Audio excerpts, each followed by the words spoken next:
말씀의 제목은 침례 성도의 신앙 고백이 되겠습니다. 침례 성도의 신앙 고백. 오늘 침례 성도가 가져야 할 신앙이 무엇인가에 대해서 말씀을 전하고자 합니다. 우리 침례를 받을 때 신앙 고백을 하죠. 형제님은, 자매님은 예수 그리스도의 피로 죄 사함 받은 확신이 있습니까? 구원받은 확신이 있습니까? 거기에 따라서 신앙 고백을 하면 그 고백에 따라서 침례를 줍니다. 아버지와 아들과 성령의 이름으로 침례를 줍니다. 성도님은 예수님과 함께 죽었고 그리고 장사됐고 부활하셨습니다. 그것이 이제 간증되어지는 것이고 선한 양심의 응답인 것입니다.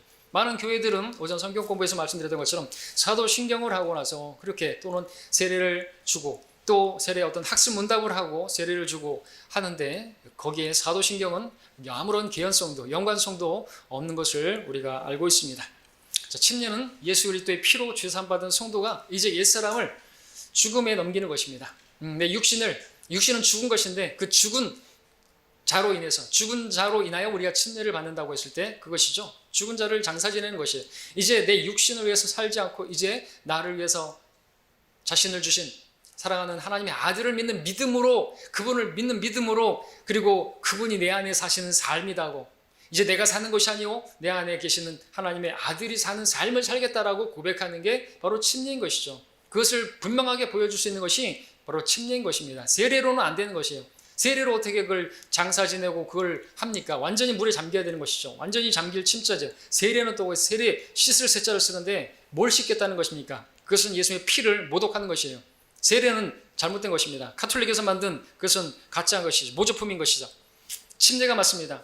그 침례를 고수하다가 얼마나 많은 사람들이 죽었는데 그 가톨릭에서 나온 사람들이 그러면 안 되는 것이죠. 그러면 안 되는 것이죠. 자, 이러한 신앙. 자, 오늘 본문에 보면은 이 침례가 무엇인지를 우리에게 보여주는데요. 그 침례가 가지고 있는 그 의미, 영적인 의미. 그 침례를 받은 성도, 여러분 다 침례 받으셨는데 그렇다면 여러분들은 그 신앙에 따라서 그렇게 또 살아야 하는 것입니다. 혹시 침례 받은 시기가 너무 오래돼 가지고 다시 여러분들이 침례 받기 전에 그러한 삶으로 돌아가셨다고 한다면 오늘 말씀으로 다시 한번 조명을 받으시고 여러분들 다시 새롭게 하시기를 바랍니다. 자, 오늘 본문에 보니까 침례가 무엇과 같다고 말씀하고 있습니까? 아주 쉽게 성경은 비유하고 있기 때문에 우리는 어렵지 않게 이해할 수가 있습니다. 침례는 옷 입는 것과 같다라고 말씀하고 있는 것이죠. 다시 한번 본문을 읽겠습니다. 너희가 다 그리스도 예수를 믿음으로 말미암아, 믿음으로 말미암아 우리는 하나님의 자녀들이 됩니다. 믿음으로 말미암아 은혜로 구원을 받습니다. 자, 그러면은 이제 뭡니까? 이제 너희 가운데 그러면은 우리는 그리스도 안으로 침례를 받은 사람들인 것이에요. 여기서 말하는 침례는 물 침례가 아니라 성령 침례고 영적인 침례인 것입니다. 우리가 다 그리스도의 몸의 지체로서 성령 안에 완전히 잠기는 것입니다. 이게 영적인 침례고 성령 침례인 것이 따로 받는 게 아니에요. 그렇게 구원받은 성도는 그 영이 주와 합하여서 한 지체가 되어지고 그렇게 자동으로 한 번에 이루어지게 되는 것입니다. 그렇게 침례를 받은 것이고 그렇게 침례 받은 사람이 그 간증을 하기 위해서 물 침례를 받는 것입니다. 영적인 그 현상이 이루어진 것이 이제 실제적으로 내가 거기에 동참하겠다고 하는 의식이 침례인 것이죠. 자, 그리스도로 옷 입었느니라. 그렇게 침례받은 사람은 그리스도로 옷 입었다 말씀하고 있습니다. 옷 입었다는 표현이 아주 독특하죠. 자, 오늘 이 본문 말씀을 근거로 해서 우리 침례 성도의 신앙이 무엇인가, 어떻게 살아야 하는 것인가, 그것을 우리가 보고자 하는 것입니다. 자, 옷 입었다라는 표현을 주목해 보시기 바랍니다. 옷을 입는 이유가 무엇인가 여러분들이 생각해 보시기 바랍니다. 성경에 따르면 옷을 입는 것은요, 멋을 부리기 위함이 아닙니다. 내가 얼마나 대단한 괜찮은 사람인가, 이쁜 사람인가, 멋있는 사람인가 드러내기 위해서 옷을 입는 게 아닌 것입니다. 옷을 입는 이유는 수치를 가리기 위함인 것이죠. 아담과 이브가 선악과를 먹고 그 전까지는 자기들이 벌거벗은 것을 몰랐는데 그걸 먹고 나서 자기들이 벌거벗은 것을 알게 되었습니다. 부끄러웠습니다. 그 부끄러움을 알게 된 그들이 즉시로 했던 것은 뭡니까? 무화과 나무 잎으로 자신의 몸을 가렸던 것이죠. 수치를 가려려고 했던 것이죠. 그러나 그 무화과 잎으로는 그들의 수치를 가릴 수가 없었던 것이죠. 그것은 곧 그들의 죄들은 무화과 잎으로 가릴 수가 없다는 것, 그 무화과 잎으로는 절대 그 죄들이 제거가 될 수 없다는 것, 그것을 보여주는 것이죠. 그래서 하나님께서 그들의 죄들을, 그들의 수치를, 그러니까 죄는 수치스러운 거예요. 죄는 부끄러운 것입니다. 죄 용서받지 못한 채 백보자 심판사 앞에 서게 되면 그들은 부끄러워서 바위를 굴려서 내 얼굴을 나를 깔아달라고 그렇게 수구멍도 없는 것입니다. 그리고서 불못에 던져지게 될 것입니다. 자, 그래서 하나님께서는 그들의 죄들을 가려주시기 위해서 양을 희생시키시고 그 양의 가죽으로 그들을 입혀주신 것이죠. 이 일은 오늘 구원받은 우리들이 하나님의 어린 양이 죽임당하고 그 어린 양 예수 그리스도로 옷 입혀지게 되는 그것에 대한 모형이었던 것입니다. 양이 죽었습니다. 양이 희생됐어요. 그 양의 가죽을 아담과 이브에게 입혀줬습니다. 오늘 우리는 어린 양 예수님께서 죽임당하셨습니다. 그리고 그 어린 양 예수님의 옷을 우리에게 입혀준 것이죠. 정확하게 매치가 되는 것입니다. 그렇게 그리스도로 옷 입게 된 사람들은 죄가 가려진 사람들이고 그들은 수치스럽게 되지 않을 것입니다. 이는 기록되기를 그를 믿는 사람은 누구든지 부끄러움을 당하지 아니하리라고 그렇게 로마서 10장 11절에서 말씀하고 있기 때문에 그렇습니다. 반면에 이 그리스도로 옷 입지 않은 사람들은 여전히 부끄러움 가운데 있을 것이고 수치 가운데 있는 것입니다. 실제로 그리스도로 옷 입지 못한 상태에 있는 사람들, 자신들이 부끄러운 존재라는 사실을 그들의 양심, 그들의 본성을 통해서 알고 있는 것이죠. 그래서 그들은 그냥 잊지 않고 무엇인가를 걸쳐보려고 그렇게 하는 것입니다. 그것은 자기들이 부끄러운 존재라는 걸 알기 때문에 수치를 가리기 위해서 본성으로 그걸 하는 것이에요. 뭔가를 걸치는 것이죠. 무엇을 입을까? 여러분들, 그래서 그리스도로 옷 입지 않은 사람들이 하는 염려 가운데 뭐가 있습니까? 이방인들이 하는 염려 가운데 뭐가 있습니까? 마태복음 6장 31절에서 말씀하시기를 이방인들이 하는 염려에는 무엇을 먹을까, 무엇을 마실까, 무엇을 입을까 그것을 놓고 염려하는데 이런 것들은 모두 이방인들이 구하는 것이라 말씀하고 있는데 우리는 이런 것을 놓고 염려할 필요가 없는 사람들입니다. 영적인 생명의 말씀으로 우리가 이것을 본다고 한다면 우리는 무엇을 먹을까 무엇을 마실까 염려할 필요가 없습니다. 왜냐하면 우리에게 참된 음료와 참된 양식이 있기 때문에 바로 그리스도께서 참된 양식이고 그리스도께서 참된 음료이기 때문에 그걸 먹고 마시면 되는 것이죠. 그러면 영생을 얻는 것입니다. 그리고 우리는 무엇을 입을까 그것도 걱정할 필요가 없어요. 왜냐하면 그리스도로 옷 입으면 되니까. 그리스도가 전부예요. 그리스도께서 참된 양식이고 그리스도께서 참된 음료이시고 그렇기 때문에 마실까 무엇을 먹을까 그리고 입을까 걱정할 필요가 없단 말이죠. 그리스도께서는 우리의 모든 것이 되시는 것입니다. 이것을 모르는 이방인들이 여전히 염려하고 고민하는 것이죠. 어떤 옷을 입어야 부끄럽지 않을까? 어떤 옷을 입어야 내가 그래도 괜찮은 사람으로 보일까? 더 나아가서 훌륭한 사람으로 보일까? 나중에는 더 멋있어 보일까? 더 예뻐 보일까? 그렇게 옷이라고 하는 것이 세상 말에 옷이 날개라는 말이 있는 것처럼 사람들은 어떤 옷을 입느냐에 따라서 사람이 달라 보이기도 하죠. 옷 하나 입었는데 그 사람이 달라 보이면 그 옷은 속이는 것이 되는 것인데 그렇게까지 입어야 되는지 모르겠습니다. 때문에 사람들은 옷 입는 일에 많은 신경을 쓰고 고민하는 가운데 어떤 옷을 걸치게 됐는데 세상 사람들이 공통적으로 즐겨 입는 옷 가운데 크게 세 가지가 있다 말씀을 드릴 수 있습니다. 첫 번째로 세상 사람들은 종교라는 옷을 걸치기를 원합니다. 여러분들 사람들이 왜 종교를 가지려고 하는 건 줄 아십니까? 부끄러움을 가려보려고 하는 것이에요. 자기들이 죄인이라는 걸 알기 때문에 어떤 종교를 통해서 그렇게 죄 짓고 살다가 조폭들도 부처 오신 날이라고 한다면 가가지고 시주한다 그러잖아요. 왜? 양심에 그 자신이 지은 죄가 많기 때문에 어떻게든지 속죄해 보려고 그래야 헛다리 짚는 것이죠. 자, 그리고 거기 있는 사람들은 뭡니까? 그들도 죄인이에요. 그죠? 거기 있는 중들도 마찬가지죠. 그들 부끄러움을 가려보려고 자기들도 자기가 죄인인 걸 알기 때문에 어떻게 뭘 찾아봤는데 또 헛다리 짚은 것이죠. 그래서 그랬는데 나중에는 막 사람들이 거기 와가지고 막 인사하고 엎드리고 하니까 자기들이 괜찮은 사람인 줄 알고 경건의 모양을 갖춰보려고 종교의 옷을 입는데 종교인들이 입는 옷을 우리가 또 볼 수가 있죠. 자, 그들은 그러면서 이제 그 옷을 입은 사람들을 보게 되면 말도 차분하게 하고 천천히 하게 하고 또 그럴듯한 언변으로 그렇게 말을 해서 일반 사람들과는 다른 사람인 것처럼 꾸미고 가장하는 것을 보게 됩니다. 그렇게 꾸민 옷을 걸쳐 입으면 실제로 많은 사람들이 와가지고 그들을 찾아와가지고 아유 훌륭하십니다. 정말 대단하십니다. 어떻게 그렇게 정말 욕심 없이 사실 수가 있고 그렇게 덕스럽게 사실 수가 있습니까? 이런 소리를 하고 이런 소리를 듣기를 좋아하죠. 성경에 나오는 종교인들을 실제로 그런 소리를 듣고 싶어 해서 그런 옷을 입고 그래서 주님께서 책망하신 게 뭡니까? 그들은 가죽 성감을 그렇게 크게 만들어 지니고 옷단을 넓혀 입느니라. 그렇게 하는 목적이 뭐라고요? 사람들에게 보이기 위해서. 그러면서 그럴듯한 말을 하고 오늘 많은 목사들은 그렇게 또 옷단을 넓혀 입고 그리고 무슨 가운을 입고 그리고 목소리는 또 왜 그렇게 하는 것입니까? 평소에 있는 목소리로 하면 안 됩니까? 저처럼? 전 평소에 말하고 똑같잖아요. 왜 그걸 위장하려고 해? 왜 가식적으로 하는 것입니까?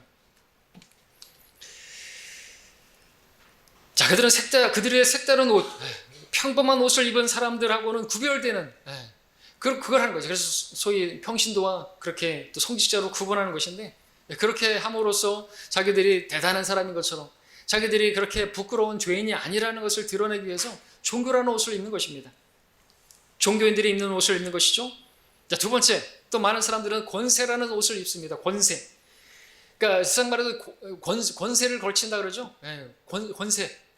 권세라는 옷 인기가 많습니다. 어떤 집단의 우두머리만 입을 수 있는 그 옷을 입으려고 하는 것처럼 사람들은 자신이 내미는 그 명함에 어떤 화려한 경력을 적으려고 합니다. 요즘 말로 스펙을 많이 쌓으려고 합니다. 그런 이 모습은 근데 사회나 정치적인 그런 집단에만 있는 것이 아니라 앞서 말씀드렸던 종교적인 집단에도 있는 것을 보게 되는 것이죠. 종교적인 집단에도 권세 다툼, 이 장난이 아닙니다. 어떤 거기에서 무슨 총회장이 되기 위해서 무슨 한국 기독교 총회장, 무슨 장로교 무슨 총회장, 무슨 노회 총회장 되는데 어떻게 해요? 예전에 뉴스에 난 것처럼 가스총이 살포되고 금품이 살포되고, 금품도 살포되나요? 하여튼 금품을 살포하는 것이죠. 거기다가 가스총도 살포하고 폭력배가 동원되어지고 아주 추한 모습들을 드러내는 것입니다. 불신자들이 볼 때 참으로 똑같은, 알고 보니까 똑같네. 똑같죠. 사꾼이고 도둑놈들이고 정체가 드러나는 것이죠. 옷은 한 벌인데 서로 그것을 입으려고 추한 모습을, 그러한 작태를 드러내는 것입니다. 또 재능이라는 옷을 입으려고 하는 것이, 사람들은 재능, 그 분야에 있어서 뛰어난 사람이 되기를 원하는 것입니다. 자기가 이루고 싶은 그 목표를 위해서 열심히 달려가는 것입니다. 흥미로운 것은 재능이 뛰어난 사람은 그가 입은 옷도 유명해진다는 것이죠. 또는 그의 이름이 새겨진 그 옷도 인기가 끈다는 것입니다. 한 예로 들면 축구를 좋아하는 그러한 사람들은 호날두, 메시 다 알죠? 우리 나이가 있으신 분들도 이 정도는 알죠? 호날두 모르시는 분 있습니까? 그런 옷을 입는, 그렇게 마킹이 된 옷을 입는 것을 좋아하는 거죠. 왜냐하면 그들의 우상이기 때문에 그렇습니다. 그런 옷도 참 잘 팔리고 그 매상도 괜찮다고 합니다. 자, 이처럼 오늘날 많은 사람들이 그렇게 어떤 그런 자기의 이름을 내려고 하는 것이죠. 그래서 재능을 그렇게 가져보려고 하는 것입니다. 자, 근데 우리는 그런 어떤 사람들의 그런 것을 필요 없는 것입니다. 우리는 예수 그리스도의 의로 옷 입었기 때문에 그렇습니다. 예수 그리스도로 옷 입었기 때문에 다른 옷이 필요한 것이 아니에요. 어떤 사람이 만든 옷이든 또 어떤 사람의 이름이 적힌 옷이든 우리는 그런 건 쳐다볼 필요도 없는 것입니다. 대단해요. 다 어차피 썩을 그러한 죄인인데, 우리 전라도 사투리 중에서, 사투리가 아니라 욕 중에서 썩을 놈이라고 있는 건 다 썩을 놈들이잖아요. 그죠? 똥 싸다가 썩을 놈이잖아요.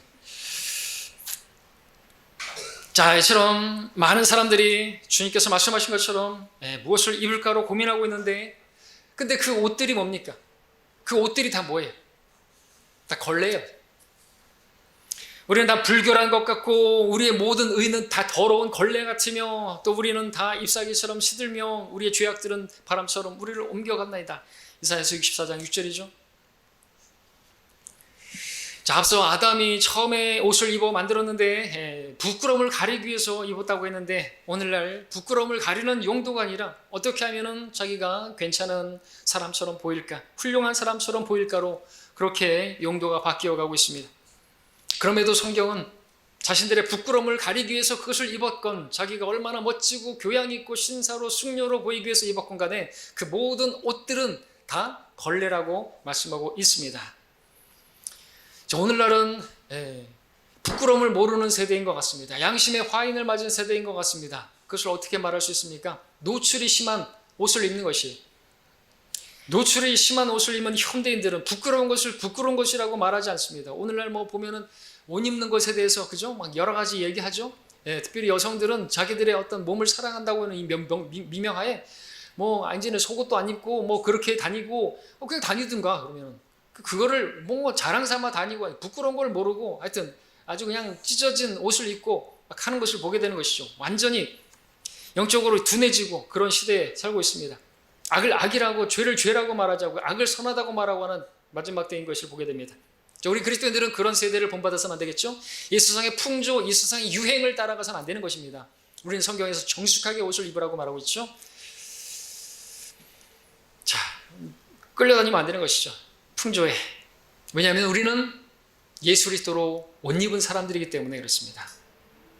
그러면 그 옷을 입은 사람처럼 그렇게 살아야 되는 것이죠. 자, 지금까지 옷에 대해서 이렇게 제가 장황하게 설명하고 있는데 이것은 다름이 아니라 침례를 설명하기 위해서 말씀을 드리고 있는 것입니다.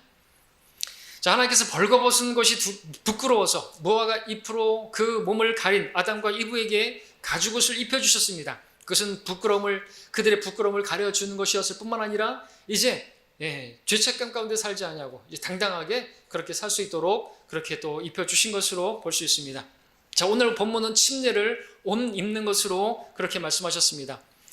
우리가 그리스도로 옷 입은 것은 뭡니까? 우리의 죄들을 가려주고 우리가 부끄럽지 않게 되는 것뿐만 아니라 이제 우리는 담대하게 우리는 이제 마귀가 원하는 대로 그렇게 죄책감, 정죄감에 빠지지 아니하고 살도록 당당하게 살 수 있도록 그렇게 옷 입혀주신 것이죠.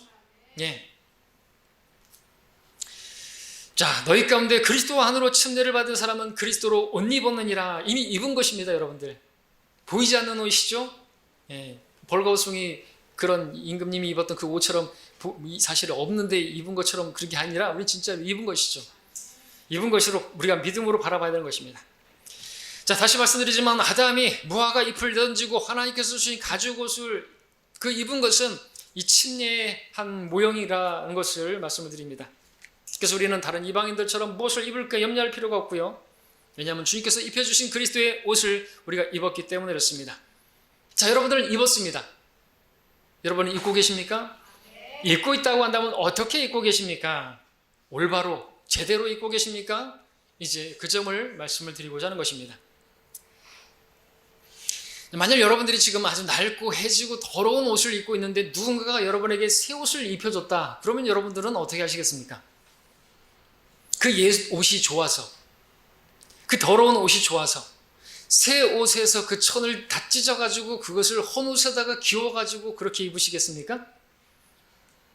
그러면 그 새 옷을 선물로 주신 분이 되게 불쾌하시겠죠. 그리고 여러분들이 그런 옷을 그 헌 옷에다가 새 옷을 찢어 붙여가지고 입고 다니는 여러분들도 참으로 민망하고 그럴 것입니다. 주님께서 말씀하셨죠. 새 천조각을 낡은 옷에 대고 깁는 사람은 아무도 없나니 만일 그렇게 하면 새 것도 헤어진 것이 될 뿐만 아니라 새 것에서 자른 천조각과 낡은 옷도 어울리지 아니하느니라 했습니다. 여러분들 새 옷을 입혀줬으면 새 옷을 입어야죠. 왜 낡은 옷을 또 입으려고 하고 그 새 옷에서 낡은 옷과 그것이 막 병영되어지고 막 옛사람이 나타났다가 새사람이 나타났다가 겉사람이 나타났다가 막 속사람이 나타났다가 그러면 안 된다는 것을 말씀하는 것입니다. 막 육신이 나타났다가 다시 그리스도가 나타났다가 그러면 안 되는 것이죠. 자, 아담은 가죽옷을 입기 위해서 그가 자신이 만든 무화과 나무로 입혀만 그릇은 옷을 벗어버려야 하는 것이죠. 그죠? 벗어야 입혀주실 수가 있죠. 여러분 성경에서 소경이 그 바디메오가 거지였는데 그 누더기를 걸치고 있었는데 온전케 되었습니다. 그러면 이제 어떻게 해야 되죠? 그 누더기를 벗어버려야죠. 거기 계속 앉아가지고 마치 자기가 장님인 것처럼 또 그 아름다운 민문에 앉아 있었던 그 안진뱅이처럼 계속 거기 앉아 있어서 구걸하면 안 되는 것이죠. 사기꾼이죠. 그러면은 일어나야죠. 그리고 이제 반듯하게 그렇게 옷 입고 열심히 일을 해서 돈 벌 생각을 해야지. 그죠? 그리고 우리도 마찬가지지 않습니까? 여전히 그전처럼 그렇게 살면 안 되는 것입니다. 이전에 구원받기 전처럼 그렇게 살면 안 되는 것이죠. 이 세상의 것들을 구걸하면서 이 세상의 명예나 이 세상의 어떤 것들을 취하기 위해서 그렇게 사는 삶은 그건 침례 성도가 아닌 것입니다. 영의 새로운 가운데 살게 하시려고 우리를 구원하신 것입니다. 그리스도로 옷 입은 사람처럼 그리스도를 자랑하고 그리스도를 나타내게 하려고 우리를 그리스도로 옷 입혀주신 것이죠. 자, 우리 로마서 함께 보겠습니다. 13장 12절.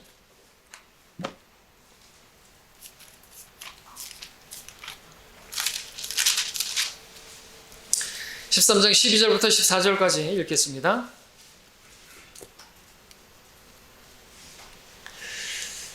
자, 새 옷을 입기 위해서 우리는 옛 옷을 벗어버려야 하는 것입니다. 이것이 침례인 것입니다. 밤이 많이 지났고 낮이 가까웠느니라. 그러므로 어둠의 행위를 벗어버리고 빛의 갑옷을 입자. 낮에와 같이 단정히 행하고 흥청거리거나 술 취하지 말며 음란하거나 방탕하지 말며 다투거나 시기하지 말고 오직 주 예수 그리스도로 옷 입고 정욕을 채우려고 육신을 위하여 계획하지 말라 말씀하고 있습니다. 우리가 구원받기 전에 걸치고 있었던 그 옷들을 한번 생각해 보시기 바랍니다. 죄악에 치든 더러운 걸레를 걸친 그 더러운 누더기와 같은 옷을 거친 상태에서 그 안에다 그것을 입은 상태에다가 그 위에다가 그리스도로 옷 입으면 되겠습니까? 하나님께서 가장 아름다운 옷으로 우리를 옷 입혀주셨는데 그 속에다가 여전히 더러운 걸레와 같은 그 옷을 입고 있었어야 되겠냐라는 것입니다. 새 옷을 입기 위해서는 헌 옷을 벗어버려야 하는 것이죠. 이것이 침례라는 것입니다. 우리가 그리스도와 더불어 살기 위해서는 버려야 할 것은 버려야 한다는 것이죠. 이전에 그 욕심을 따라, 육신을 따라, 육신은 욕심이죠.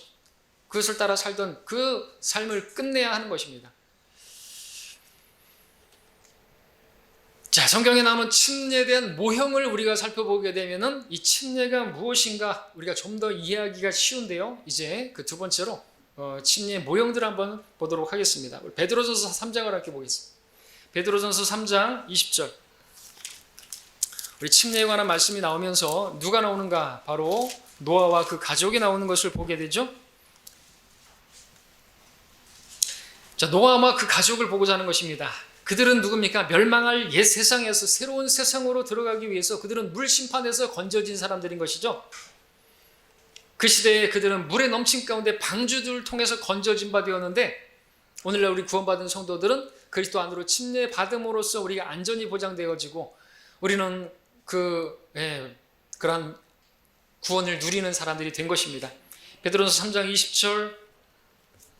그들은 전에 노아의 날에 방주를 예비하는 동안 하나님께서 오래 참고 기다리셨을 때에 순종하지 아니하던 자들이라. 방주에서 물로 말미암아 구원을 받은 사람은 몇 명뿐이니 곧 8혼들이라. 물은 예수 그리스도의 부활하심으로 인하여 이제 우리를 구원하는 모형이니 곧 침례라. 이것은 육체의 더러움을 제거하는 것이 아니라 하나님을 향한 선한 양심의 응답이라 말씀하고 있습니다. 자, 노아의 가족들이 그렇게 방주에서 그렇게 물심판에서 건져지게 되어진 것은 우리가 침례 받음으로 해서 그 안에서 건져지게 되고 구원이 안전하게 보장되어지는 뿐만 아니라 이제 옛 세상을 끝내고 새 세상으로 들어가게 되어지는 옛 삶을 끝내고 새 삶으로 시작하는 그것에 대한 우리가 받을 침례에 대한 모형이라고 지금 말씀하고 있는 것이죠. 침례는 죄를 씻는 의식이 아니라 이러한 삶을 이제 살겠다라고 하는 선한 양심의 응답이다라는 것입니다.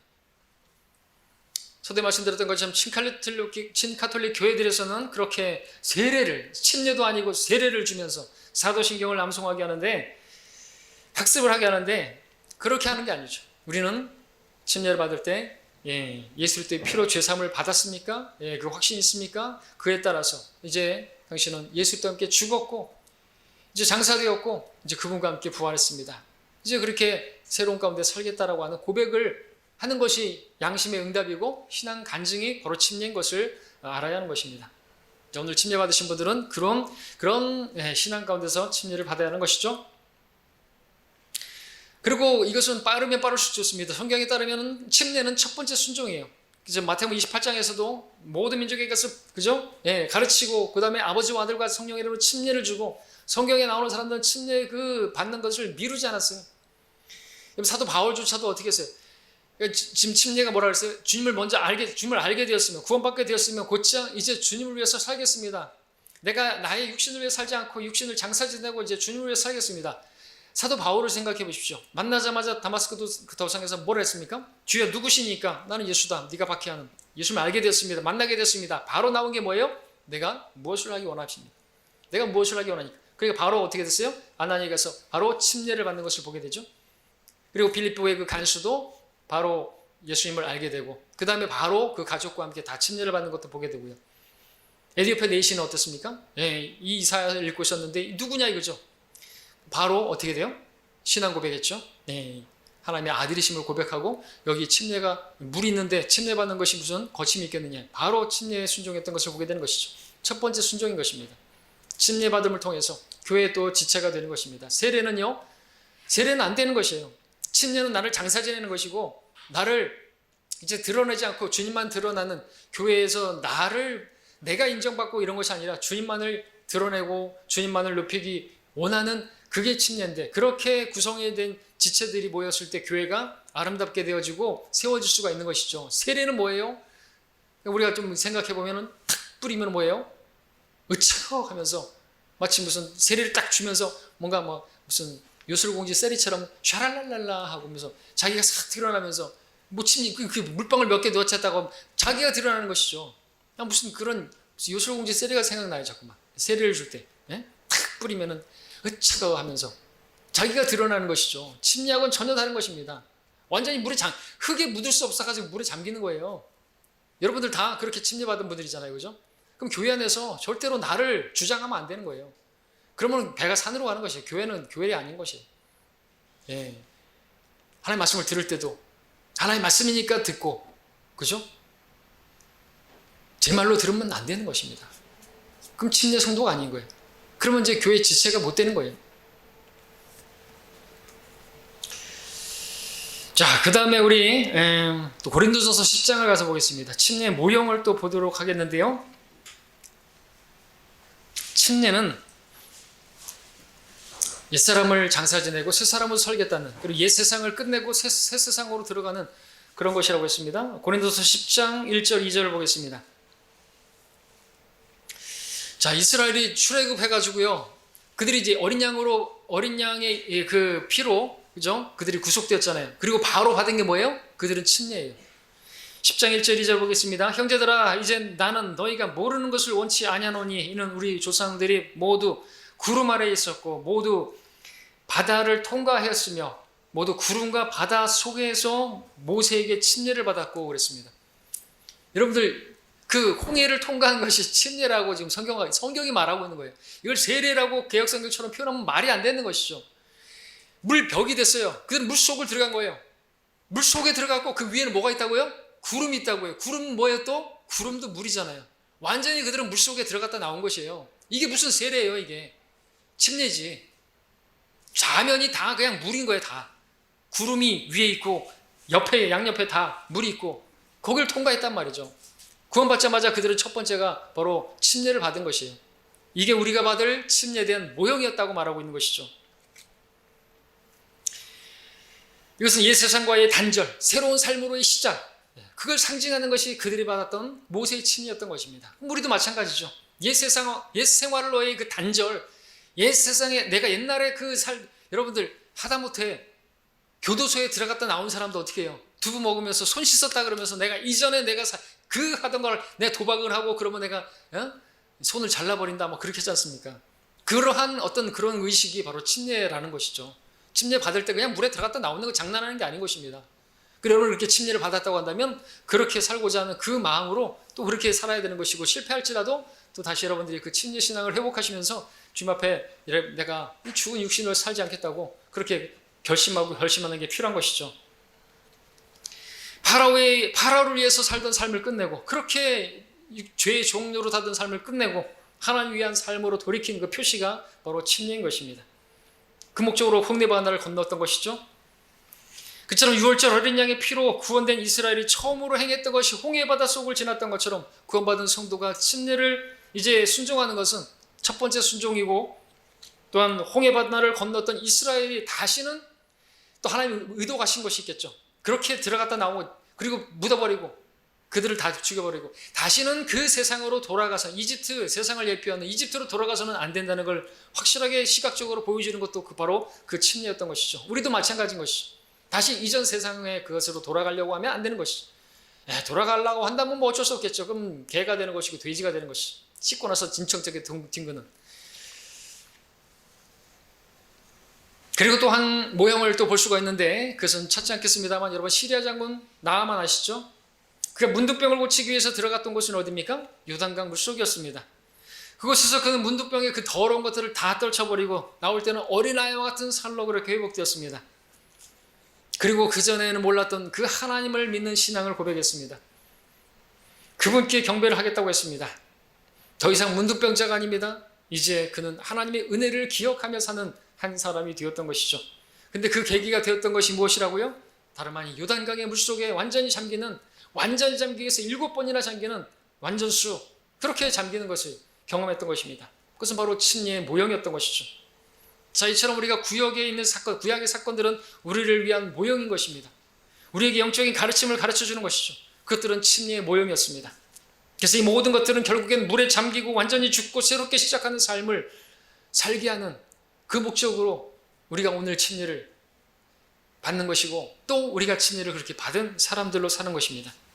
구약의 많은 모형들의 연장선상에 있는 것이 오늘 우리가 보고 있는 침례라는 것이죠. 그것은 옛 생활을 끝내는 것이고, 죄의 질병에서 고침받았다는 증거이고, 하나님을 찬양하고 하나님의 은혜를 기억하며 살겠다고 하는 그러한 고백인 것입니다.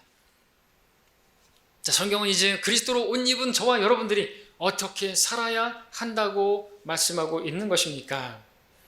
다시는 더러운 것을 거치며 살아서는 안 된다고 말씀하십니다. 그 옷을, 옛날에 그 더러운 걸레와 같은 옷과 그리스도의 옷과 그것을 겹쳐 입어서는 안 된다고 말씀하고 있는 것입니다. 마치 우리가 하나님과 재물을 동시에 섬길 수 없는 것처럼 말이죠. 우리 에베소서 4장을 보겠습니다. 에베소서 4장입니다.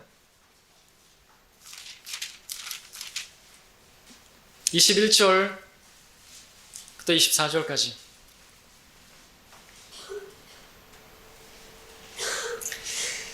에베소 4장 21절, 진리가 예수 안에 있는 바와 같이 과연 너희가 그에게서 듣고 또 그에 의해 배웠을진데 이전 행실에 관해서는 기만의 욕망에 따라 썩어진 옛사람을 벗어버리고 너희 생각의 영 안에서 새롭게 되어 하나님을 따라 의와 참된 거룩함 안에서 창조된 새 사람을 입으라 말씀하고 있습니다.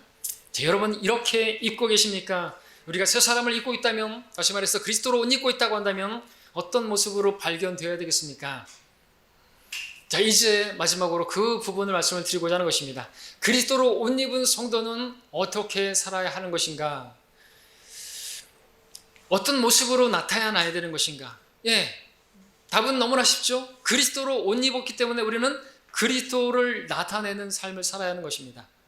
그러면 구체적으로 그리스도의 옷을 입어서 그리스도를 나타내야 된다면, 그러면 그리스도를 나타내는 모습은 어떤 모습인가? 그에 대한 답은 우리가 또 쉽게 이름 앞에 침례인이라는 그 수식어가 붙은 사람을 통해서 보면은 우리가 쉽게 알 수 있죠. 누굽니까?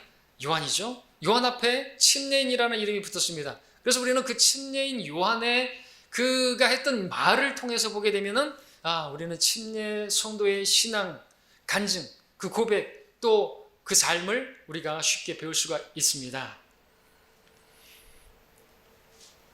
자, 그는 이런 말을 했습니다. 내 뒤에 오시는 분은 나보다 더 능력이 많으셔서 나는 몸을 굽혀 그분의 신발끈을 풀 자격도 없도다. 신발끈을 풀 자격도 없다. 신발을 만지는 것도, 신발을 드는 것도 자기에게는 합당치 않다. 그렇게 말한 건 완전히 낮춘 것이죠. 그분은 자기는 정말 그런 분이라고. 여러분, 신발끈을 풀기 위해서는 허리를 굽히고, 그죠? 완전히 낮아져야 되는 것이죠. 그 정도로 낮췄던 것입니다. 그렇다면 오늘날 침례 성도는 어떻게 주님을 섬겨야 되겠습니까? 그분 앞에서 완전히 낮아져야 되는 것입니다. 완전히 엎드려야 하는 것입니다. 그분을 경배해야 되는 것입니다. 그분 앞에 무릎을 꿇어야 하는 것입니다. 그리고 그분께서 말씀하시는 것이면 아멘이로 화답할 수가 있어야 되는 것입니다. 이게 침례 성도인 것이죠. 그분 앞에 그런 말씀은 저는 마음에 안 드는데요. 그런 교리는 저에게 마음에 안 드는데요. 그러면서 그런 것들을 다 제끼거나 그러면 안 되는 것입니다. 자기가 이해가 안 되다 할지라도 지옥에 있다고 하면 있는 것이에요. 요나가 고래를 삼켰다 그러면 그냥 믿는 것이에요. 고래가 요나를 삼켰든 요나가 고래를 삼켰든 성경에 그렇게 기록되어 있으면 그냥 믿는 것이에요. 자기가 마음에 안 든다고 지옥을 버려버리고, 요나가 무슨 지옥에서 3일 밤을 있었고 3일 낮을 있었고 말이 되느냐? 그런 걸 성경을 막 변개시키고 그러면 안 되는 것입니다. 하나님 말씀 앞에 낮아지는 것이 곧 주님 앞에 낮아지는 거 아닙니까? 그죠? 말씀이 뭐라고 기록되어 있으면 그냥 그러는 거죠. 세례가 맞습니까? 침례가? 성경에 보면 침례가 맞잖아요. 그러면은 세례를 고집할 게 아니라는 것이죠. 예?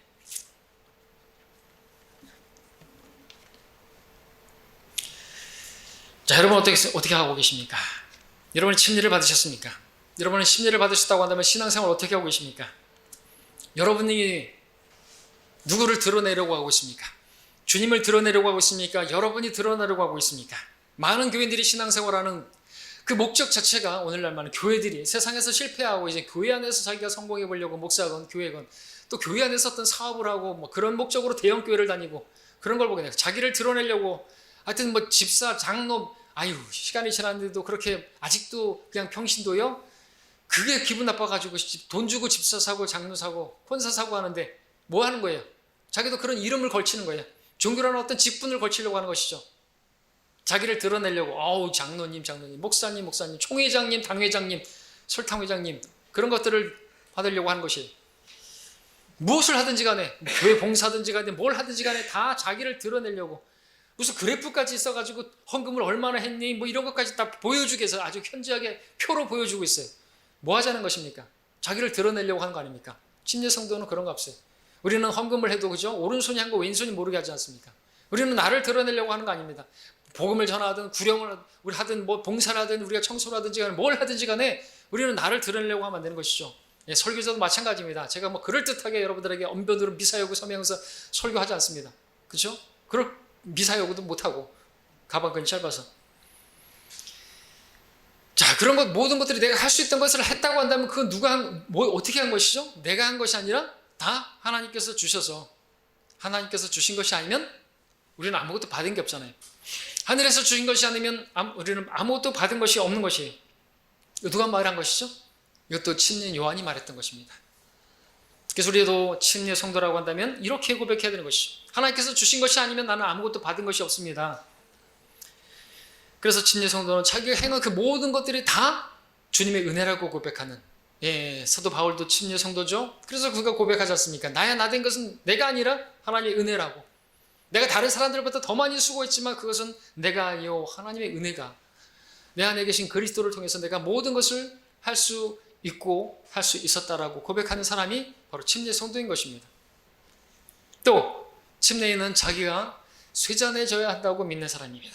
그리고 오직 그리스도가 융성해져야 한다고 믿는 사람입니다. 말했죠. 그분은 융성해야만 하나 나는 쇠잔해져야만 하리라.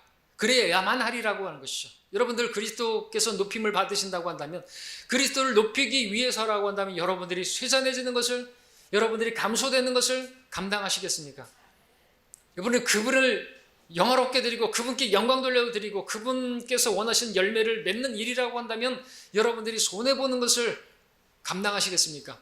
그게 있어야 하는 것입니다. 아무것도 손해보는 것 없고 아무것도 내가 희생하는 것이 없이 여러분들 주님을 높일 수는 없는 것입니다. 그리고 그런 것은 손해가 아니라 그것은 하늘의 본물을 쌓는 것이고 여러분이 상급을 쌓는 것이죠. 그걸 믿음으로 바라볼 수 없다면 인색하게 되겠죠. 자기중심적인 생활을 살아가겠죠. 침례 성도는 주님이 더 많이 드러나기를 원하고 주님께서 더 드러나기를 원하는 그런 그리고 실제로 그렇게 나를 드리고 내 시간을 드리고 내 물질을 드리고 하는 것입니다. 근데 많은 성도들이 자기중심적인 신앙생활을 하는 것이죠. 왜 그런 것입니까? 왜 그렇게 세상에서도 그렇게 비난받는 세례를 받아서 그렇죠. 의차가 하면서 의차가도 아니죠. 그냥 샤랄랄라 하면서 자기가 드러나는 그런 것으로 시작됐기 때문에 첫 단추가 잘못됐기 때문에 그냥 교회 안에서 다툼이 일어나고 싸움이 일어나고 그냥 자기를 뒤꿈치를 들고 그렇게 싸우는 거 아닙니까? 교회 안에서는 싸움이 일어나면 안 되는 거예요. 성령의 하나됨, 성령 침례 받아가지고 다 지체가 되었는데 서로 물고 뜯고 씻고 그러면 어떻게 됩니까? 멸망하는 거죠. 교회는 끝나는 것입니다. 뭘 잃어버린 거예요? 자기가 침례받은 성도인 것을 잊어버린 것입니다. 자기 죄들에서 깨끗하게 된 것을 잊어버린 것이에요. 자기가 얼마나 더러운 문둥병자와 같은 나만이었던 그런 죽을 날만 기다리는 그런 더러운 자라는 걸 잊어버린 것이에요. 뭐가 그렇게 대단해요? 그런 더러운 죄인을 구원해 놨더니 자기가 이제 뭐 직분을 받았고 뭘 했더니 아주 그냥 드러내려고 얼마나 가증스러운 것입니까? 자기중심적인 신앙 끝내시기 바랍니다. 나에게 기분이 좋으면은 봉사하고 내 마음에 들면은 섬기고 사랑스러운 사람만을 사랑하고 나에게 유익이 되면 잘해주고 나에게 돌아올 것이 있으면 계산되어지면 그렇게 잘해주고 내게 구미 맞는 설교라고 하면은 아멘하고 나에게 좀 치는 것 같은 설교하면은 그냥 노멘하고 그러면 안 되겠죠. 침례인의 모습이 아닌 것입니다. 침례인은 자신이 수잔해지는 것을 자신이 그렇게 죽은 자라고 인정하는 것을 고백하는 것입니다. 주님께서 드러나실 수 있다면 봉사를 하는 것이고요. 주님께서 영광을 받으시는 일이라고 한다면 섬기고요. 주님께서 기쁨이 된다고 한다면 섬기는 것이고 잘해주는 것이고, 주님의 명령이기 때문에 실행하는 것이고, 주님의 말씀이기 때문에 주여 말씀하소서 주의 종이 듣나이다. 이렇게 침례 성도는 자신이 쇠잔해지는 것을 반드시 그렇게 돼야 한다라고 고백하는 성도인 것을 기억하시기를 바랍니다. 그분이 드러나기 위해서 나는 감춰져야 한다고 믿는 사람이 여러분들이라는 것을 기억하시기 바랍니다. 말씀을 결론을 맺겠습니다. 자, 오늘 우리가 침례 성도라고 한다면 반드시 가져야 할 신앙이 무엇인지를 보았습니다. 침례는 옷 입는 것과 같다고 이렇게 아주 쉽게 말씀해 주셨습니다. 우리는 그리스도로 옷 입은 사람들입니다. 그러나 그리스도로 옷 입지 못한 사람들은 세상 벌거벗은 벌거숭이들이라고 말씀드렸습니다. 그 모습이 부끄러워서 어떤 것을 걸치고자 애쓰고 있지만 그것들은 다 더러운 걸레라고 했습니다. 근데 우리는 그 걸레들을 벗어버리고 그리스도로 옷 입은 사람들입니다. 그런 우리들은 두 개의 옷을 걸쳐 입으면 안 되는 것입니다. 더러운 걸레를 속옷으로 입고 그 위에다가 덮어 씌우기만 하면 안 되는 것입니다. 진정한 침례 성도는 두 사람이 함께 살면 안 되는 것입니다. 완전히 죽은 것이죠. 완전히 끝낸 것입니다. 어떨 땐 내가 드러나고 어떨 땐 주님이 드러나는 것은 침례 성도의 모습이 아닌 것입니다. 우리가 침례 성도라고 한다면 우리는 그리스도랑 잠긴 사람들이고 잠든 사람들이고 우린 죽은 자들이고, 그렇기 때문에 우리가 드러나면 안 되고 오직 주님만을 드러내는 사람이 되어야 하는 것입니다.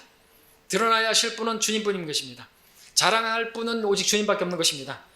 저 여러분들은 그리스도로 옷 입은 사람들로서 오직 그리스도만 드러내는 그러한 삶을 살기를 원합니다. 그러기 위해서 필요한 게 뭡니까? 누님 말씀드렸던 십자가예요. 내가 십자가에 나 자신이 못 박혀 있다라고 계속해서 날마다 내가 그렇게 죽은 자로 여겨야만 내가 감춰지고 그리스도만 드러낼 수 있는 침례 성도로 살 수가 있는 것입니다.